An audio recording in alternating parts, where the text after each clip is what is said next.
alunos da mediação tecnológica.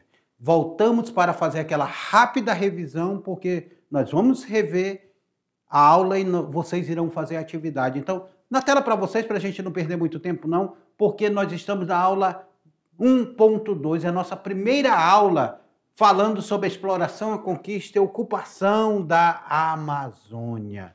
Tudo isso aqui. Vimos o quê? A Amazônia enquanto espaço natural, essa diferença entre o bioma amazônico e a Amazônia legal. Ou seja, a Amazônia Internacional é um termo que é utilizado para fazer referência à região norte da América do Sul.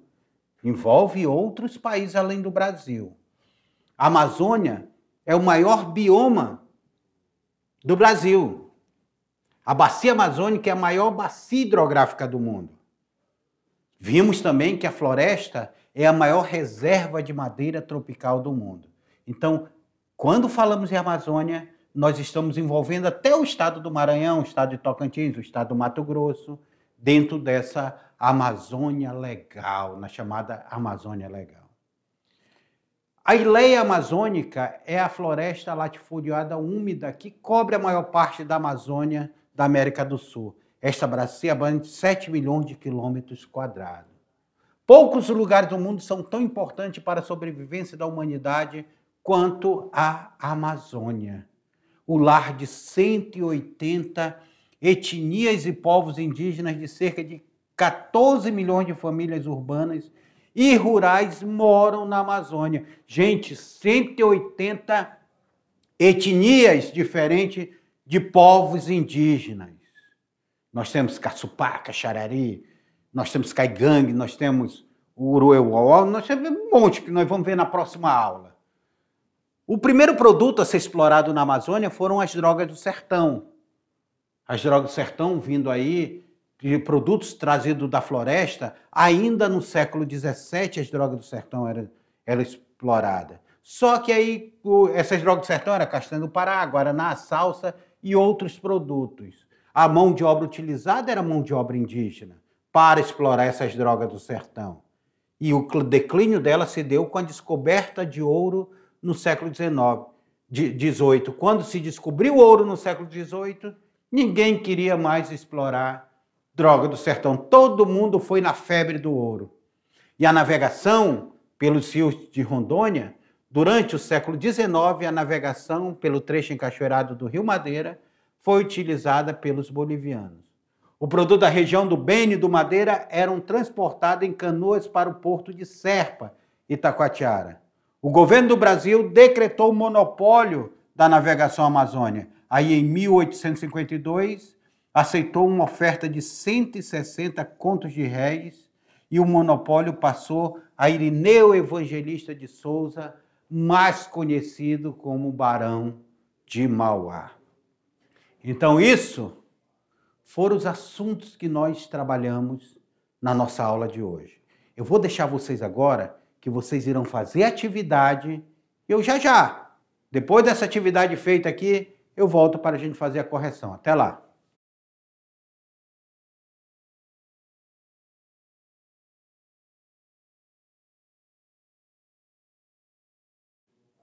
Estava fácil? Estava fácil a atividade? Tranquila? Pois é. Vocês têm um material complementar, um texto complementar, que era bom vocês aproveitarem esse momento para ler também. E nós temos atividade. Tudo isso serve para o aprendizado de vocês. O quanto mais vocês se aprofundarem em conhecer a Amazônia, em conhecer a história de Rondônia, mais vocês vão se perceber como agentes que estão fazendo história em seus locais. Olha a história do pai de vocês, dos avós de vocês. Olha a história dos pioneiros que chegaram aqui. Olha a história de vocês, povos indígenas, que são nossos alunos da mediação. O quanto a história de vocês é rica. Tanto é que não perca a aula 2, tá? Ninguém pode perder a próxima aula, que vai falar sobre os povos indígenas de Rondônia. E eu trago essa atividade para vocês exercitarem. Na tela para vocês. Porque atividade, a gente começa com a atividade de número 1. Olha, essa atividade está fácil, fácil, fácil. Agora, o que eu chamo a atenção para vocês?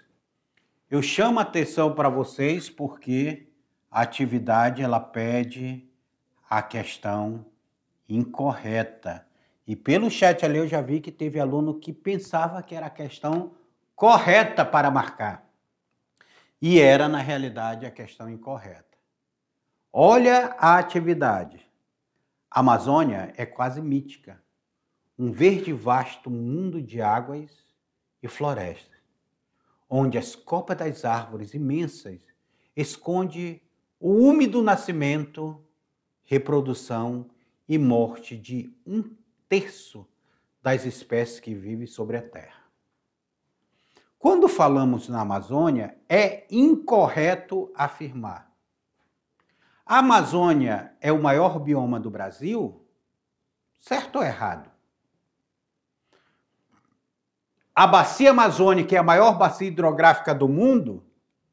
Está certo ou errado? A floresta é a maior reserva de madeira tropical do mundo? Está certo ou errado? A Ileia amazônica é uma floresta latifoliada úmida que cobre a maior parte da bacia amazônica da América do Sul? Isso é uma afirmação certa ou errada? Poucos lugares do mundo são tão importantes para a destruição da humanidade quanto a Amazônia. Isto está certo ou errado? Pessoal, impossível errar isso daí, vocês. Porque como estava pedindo a questão incorreta, todas, com exceção de uma, estava correta. Todas estavam corretas, com exceção de uma que estava errada. A Amazônia, com certeza, é o maior bioma do Brasil. É o maior bioma do Brasil. Essa diversidade de biomas que nós temos na Amazônia, a sua fauna, a sua flora, é a maior diversidade que se tem no Brasil. Não é à toa que a floresta amazônica, a bacia amazônica, também é a maior bacia hidrográfica do mundo. Então a letra A e a letra B está correta. Madeira, aqui nós ainda temos a maior reserva de madeira tropical do mundo. Tanto é que é tão cobiçada e é tão explorada no desmatamento por essas árvores gigantescas que nós ainda temos na Amazônia. A Ileia amazônica é formada por uma floresta latifoliada que tem folhas grandes que respiram esse ar, fazem a fotossíntese úmida, uma floresta úmida. Tá? A maior parte da bacia amazônica está no Brasil, está na América do Sul. Então, está correto. Agora, dizer que poucos lugares do mundo é tão importante para a destruição da humanidade quanto a Amazônia está completamente errado, porque a Amazônia ela é importante para a nossa sobrevivência. Vocês têm aí um trabalho de extra classe com vocês, que é o nosso projeto de reflorestamento. Leiam, releiam, assistam novamente aquele vídeo da extra classe. E releiam para vocês entenderem por que é importante fazer aquele projeto. Por que é importante entender a Amazônia.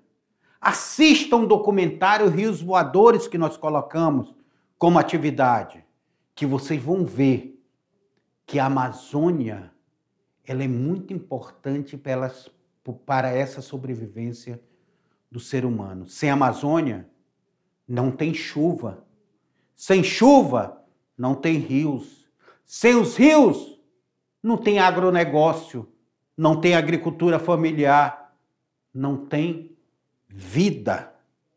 É por isso que a floresta é tão importante e nós criarmos mecanismo de revitalizar essa floresta. Então, a questão correta, Quer dizer, a questão errada é a letra E, que era a resposta correta para vocês colocarem. Vamos para a segunda na tela para vocês, que tem a segunda questão. A segunda questão já vem com um texto basicamente da primeira. Poucos lugares do mundo são tão importantes para a sobrevivência da humanidade quanto a Amazônia. A floresta, símbolo da força da natureza, tem um papel fundamental na estabilidade do clima e da chuva. Lembra que eu estou pedindo para vocês assistirem Rios Voadores? Nela vivem mais de 40 mil espécies de planta, 400 espécies de mamíferos e 1.300 espécies de pássaros e 3.000 espécies de peixes.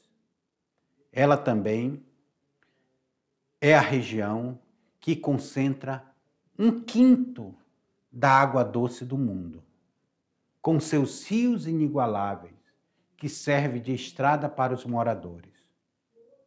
Quando falamos de etnias que vivem na Amazônia, podemos afirmar: a Amazônia é lar de 180 etnias de povos indígenas, de cerca de 14 milhões de famílias urbanas e rurais. A Amazônia brasileira encontra-se, porém, protegida, e as etnias fazem essa segurança?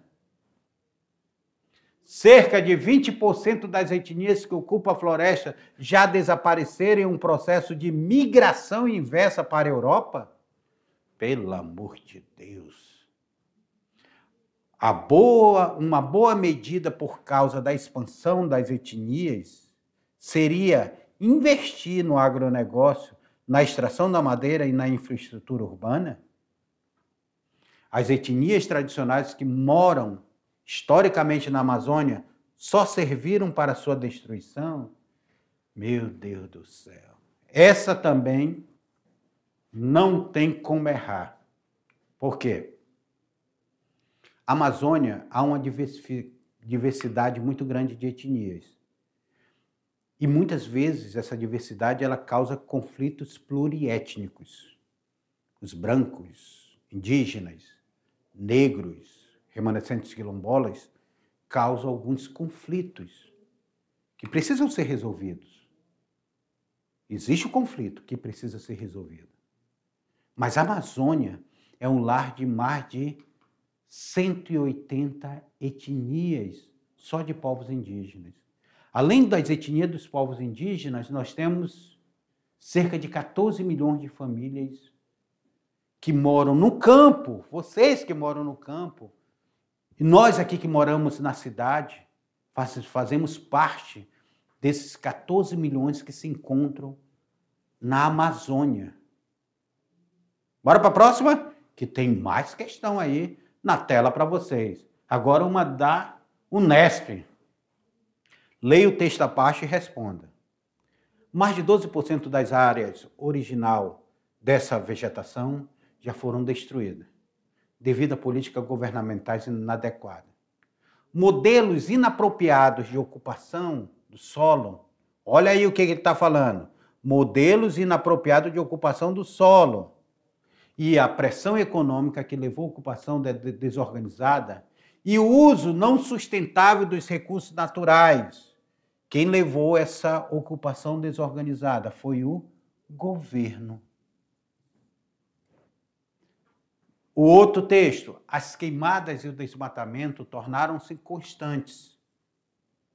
Até o ano de 2000, mais de 415 mil quilômetros quadrados tinham sido desmatados. Um total de área queimada foi de 2,5 vezes maior. Em algumas localidades, como em Porto Velho, Rondônia, os aeroportos chegaram a ser fechados, e algumas vezes por causa da fumaça da queimada.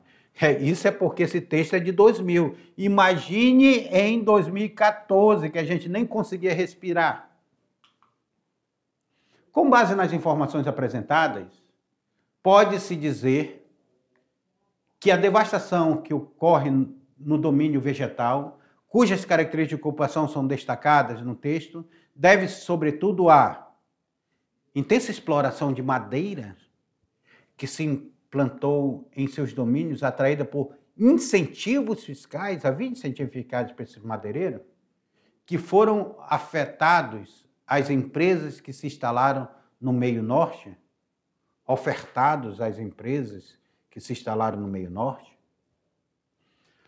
Ocorrência de queimadas naturais durante o longo período de seca que ocorre neste domínio do centro-oeste. Será que todas essas queimadas são naturais? Modelo inapropriado de ocupação econômica que foi implantado nas últimas décadas na Amazônia. Excessiva ocupação de espécies xerófilas em seus domínios que são utilizadas em larga escala como matéria-prima na indústria farmacêutica.